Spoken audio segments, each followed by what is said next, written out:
जय हिंद बच्चों, इस समय आप लोग महामना इंस्टीट्यूट के यूट्यूब चैनल से जुड़े हुए हैं और इस चैनल में आपका स्वागत करता हूं। आज हम लोग क्लास 9th हिंदी माध्यम मैथमेटिक्स सेकंड चैप्टर बहुपद की प्रश्नावली 2.1 का क्वेश्चन नंबर 3 देखने जा रहे हैं। क्वेश्चन नंबर 3 हम शुरू करें इससे पहले मैं आपको बता दूं कि अगर आप चैनल पर नए हैं तो चैनल को सब्सक्राइब कर लीजिए और चैनल सब्सक्राइब करने के लिए YouTube पे महामना इंस्टीट्यूट सर्च कीजिए और फिर रेड कलर के सब्सक्राइब वाले बटन को क्लिक कर दीजिए। चैनल सब्सक्राइब हो जाएगा। और अगर किसी प्रकार की कोई दिक्कत समझ में आती है तो आप कमेंट करके हमें बतावें।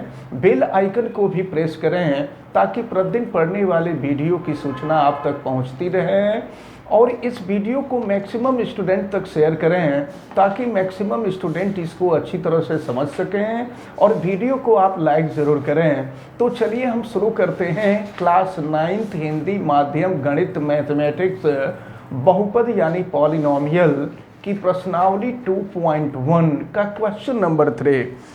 क्वेश्चन नंबर 3 में दिया है 35 घात के द्विपद। तो सुनिए, द्विपद का मतलब जिसमें दो पद हों वह द्विपद कहलाएगा और घात 35 होना चाहिए, घात 35 होना चाहिए और 100 घात का एक पदीय तो घात 100 होना चाहिए, लेकिन इसमें पदों की संख्या 1 होनी चाहिए का एक उदाहरण देने के लिए आपसे कहा जा रहा है।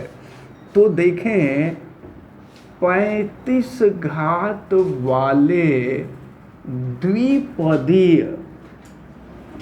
द्विपदी का उदाहरण। अब आप ध्यान से समझें कि ये उदाहरण क्या हो सकता है। देखिए, घात 35 होना चाहिए और दो ठे पद होना चाहिए तभी द्विपदी कहलाएगा। तो देखिए, द्विपदी में यहाँ पर हम x का घात 35 कर दें आप +7x कर दें। देखिए, तो एक पद ये है और दूसरा पद ये है और किसी भी बहुपद का जो अधिकतम घात होता है ना, वही बहुपद का घात कहलाता है। तो इस प्रकार इस बहुपद का जो घात है वो 35 है और इसमें दो पद हैं। तो ये एक एग्जाम्पल रहा। अच्छा, ये कोई ज़रूरी नहीं कि जो हम एग्जाम्पल दिए हैं यही आपका भी एग्जाम्पल होगा। आपका एग्जाम्पल कुछ भी हो सकता है, आप कुछ भी एग्जाम्पल दे सकते हैं।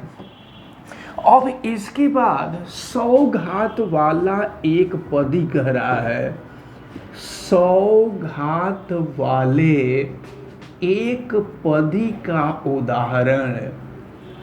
तो अब देखें क्या होगा, ये जरा देखें। 100 घात 100 है, 100 है एक पदी है। एक पदी का मतलब जिसमें एक ठे पद हो। तो एक ठे पद जैसे मान लीजिए x हो गया और इसका पावर हम दे दिए 100, 100 हो गया इसका घात। तो 35 घात वाले द्विपदीय का उदाहरण x का पावर 35 + 7x मिला और 100 घात वाले एक पदी का उदाहरण x का पावर 100 मिला। चलिए अब हम लोग क्वेश्चन नंबर 4 देखते हैं। क्वेश्चन नंबर 4 में दिया हुआ है, निम्नलिखित बहुपदों में से प्रत्येक बहुपद का घात बताइए। घात बताना है। तो चलिए पहले वाला बहुपद देखें।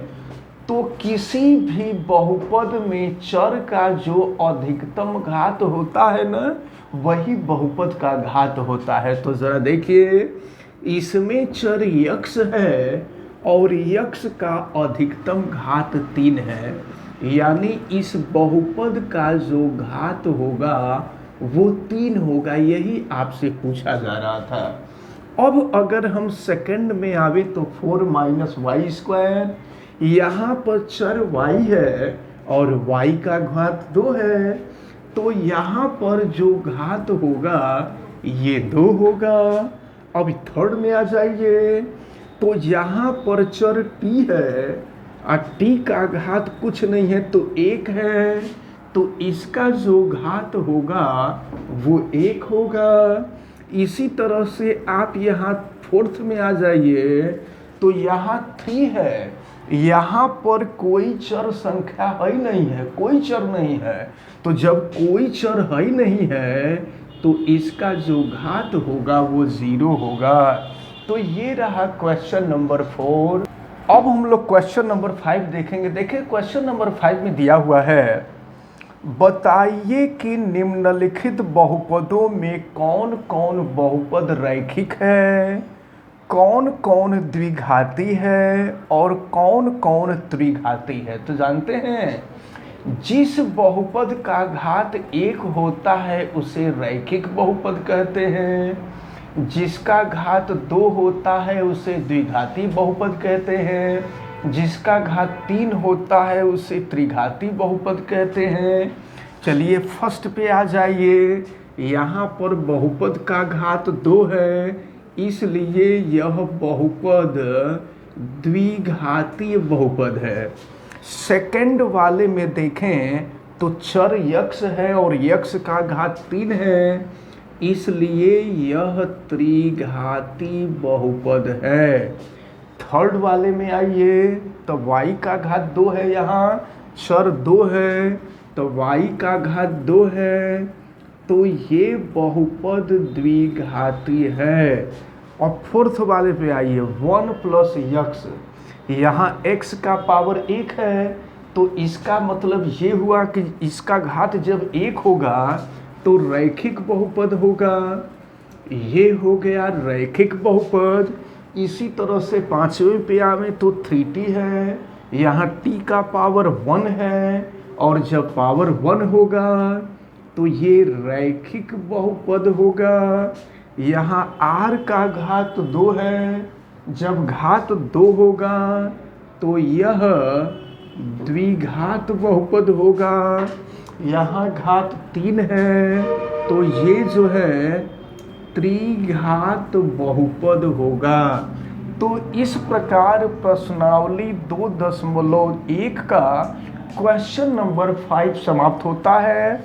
अब हम लोग अगली प्रश्नावली में बहुपद का शून्यक निकालेंगे। तो बहुपद का शून्यक का मतलब यक्ष का मान। तो अगली जो प्रश्नावली होगी, अगली प्रश्नावली और भी महत्वपूर्ण होगी, इसको हम लोग नेक्स्ट वीडियो में हम लोग देखेंगे। आप इन सभी चीज़ों को बहुत अच्छी तरह से तैयार किए रहिएगा।